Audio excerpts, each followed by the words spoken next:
que palavra você gostaria de deixar para algum pastor ou líder que está nos assistindo e está com a igreja dele alagada, ou não alagou a igreja, mas os membros estão tudo alagados e está um caos, e daqui a pouco ele teve que fechar a igreja por um tempo e está tentando reabrir, não sabe bem qual o plano de ação tomar, cada um está dando uma sugestão.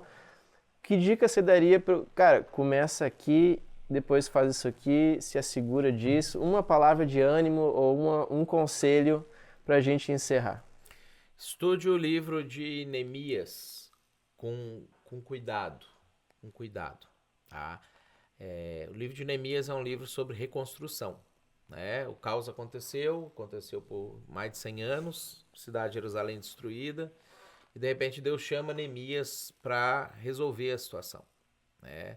E Neemias resolve a situação. Então, como que ele resolveu a situação? Então, a gente tem algumas dicas práticas, né? Falar delas bem resumidas aqui, já que é a palavra final, né? É o momento final, né? Primeiro, defina um plano de ação. Você não pode ir, fazer um trocadilho de mau gosto aqui agora, né? Mas ir conforme a correnteza, né? Você não pode deixar a correnteza levar você ou levar as suas... ou definir as suas atitudes. Você precisa definir o plano de ação. Então você precisa sentar eu não sei exatamente o que fazer. Chama alguém para te ajudar, mas você tem que definir o que nós vamos fazer hoje, o que nós vamos fazer semana que vem, o que nós vamos fazer daqui a 2 semanas, como que nós vamos organizar essas coisas. A ideia é que o plano de ação ele esteja alinhado com a visão e a missão da igreja, né, e principalmente com os valores bíblicos.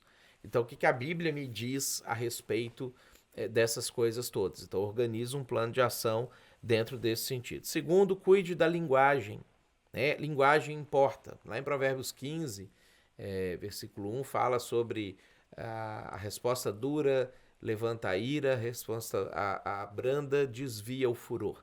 Né? O jeito que você fala, a forma que você fala, as palavras que você utiliza, define o estado de espírito das pessoas e motiva ou desmotiva as pessoas. Então você precisa definir antes o que você vai falar, o que você não vai falar, né? Quais são termos que você vai corrigir. Né? Então, por exemplo, eu defini que toda vez que alguém falasse perto de mim assim, eu perdi tudo, eu ia corrigir isso. E eu ia ajudar a pessoa a perceber que ela não perdeu tudo. E eu ia ajudar ela a perceber que aquilo está errado. Né? Toda vez que a pessoa chegasse perto de mim com a fala acelerada, eu iria desacelerar a minha fala, que já é desacelerada, né? Eu ia fazer mais ainda. Eu ia falar mais devagar ainda. Por quê? Porque eu precisava criar um ritmo na outra pessoa a respeito de como que ela iria lidar com aquela situação. Né? Eu dei um exemplo para as pessoas de uma coisa que é muito comum quando as pessoas estão desesperadas. Às vezes você, sei lá, você está aqui e você tem que sair para cá. Né? E aí a pessoa fala assim, cara, sai daqui e vai para cá e faz alguma coisa. Né? A pessoa pode vir assim e chegar até aqui, ou a pessoa pode vir assim e chegar até aqui. Normalmente, o tempo que ela leva é exatamente o mesmo. Mas a pessoa sente que se ela for um pouco mais desesperada, assim, parece que ela tá fazendo mais, que ela tá... Na verdade, ela só tá cansando mais para fazer a mesma coisa. E quem olha de fora, às vezes, fulano parece que não tá com pressa, parece... Não, cara, ele vai chegar no mesmo ritmo, mas ele vai chegar com calma. E ele não vai chegar cansado, porque crise cansa a pessoa. Só que normalmente quando você vai ver assim, por que uma pessoa está cansada ao final do dia, não é porque ela trabalhou muito, é porque ela trabalhou errado. Ela às vezes fez a mesma coisa que ela faz todos os dias num dia natural de rotina dela. Mas ela trabalhou errado, isso gerou uma confusão. Então, tudo isso começa com a linguagem. A linguagem verbal, a linguagem corporal, o tom de voz que você vai usar. As pessoas estão tensas na sua volta. Não estimule a tensão. A pessoa, às vezes, por causa da tensão, vai agredir você verbalmente. Não agride de volta, entende? Cara, essa pessoa, ela tá passando por uma crise. Isso aqui tá sendo a válvula de escape dela. Deixa eu acalmar ela nesse momento e lidar com ela e orientar ou reorientar ela, né? Desculpa, mas um negócio também que de exemplo disso daí que o pessoal fica assim, tipo, e aí tu, calma. É o pessoal nas reuniões assim, eu nem dormi, nem tô dormindo aqui porque baixa a situação, eu fico pensando, e aí tu, dorme. Dorme. Aham. Não adianta não dormir. Amanhã tu tem que estar descansado para atender as pessoas, então relaxa e dorme. Aham. A pessoa às vezes fica até com culpa de dormir, assim, Se porque fica com culpa.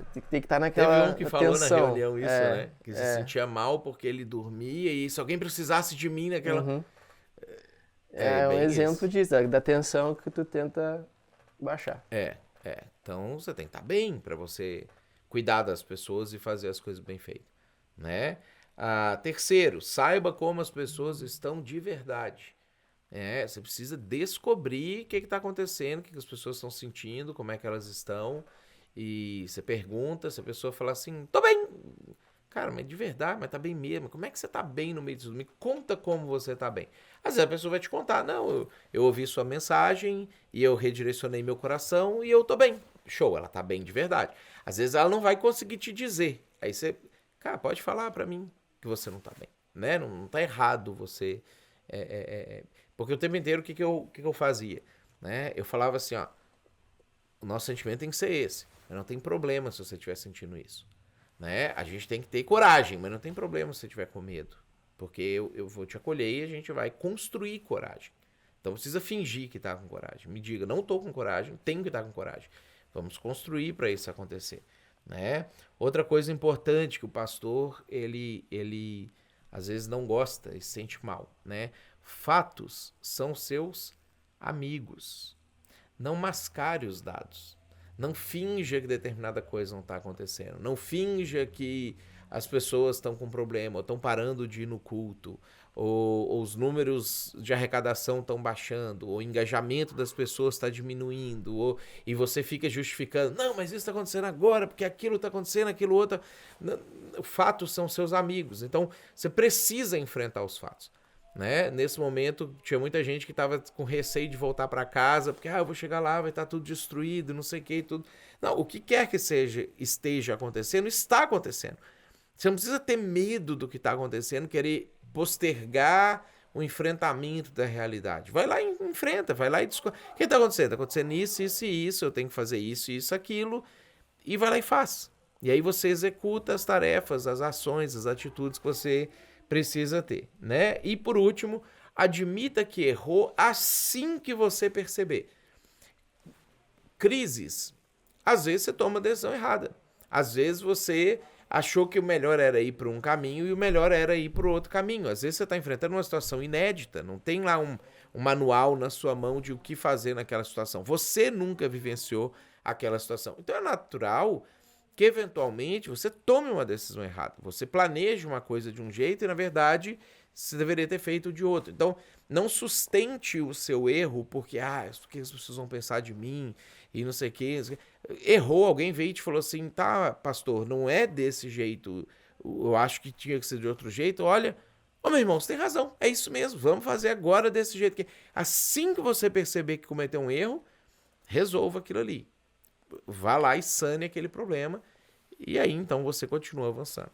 Gostou desse vídeo? Gostaria de saber mais sobre a nossa mentoria para pastores e líderes? Nela você terá a oportunidade de participar de mentorias mensais com o Mateus Rett, discutindo crescimento de igreja e tendo a chance de fazer as suas perguntas diretamente a ele. E não é só isso, além da mentoria você terá acesso a um curso sobre crescimento e revitalização de igrejas com mais de 16 horas de aula, resumindo tudo o que você precisa saber para romper as barreiras de crescimento da sua igreja. Aqui na descrição você encontra um link com mais informações. E não se esquece de se inscrever no canal e deixar a sua curtida aqui nesse vídeo.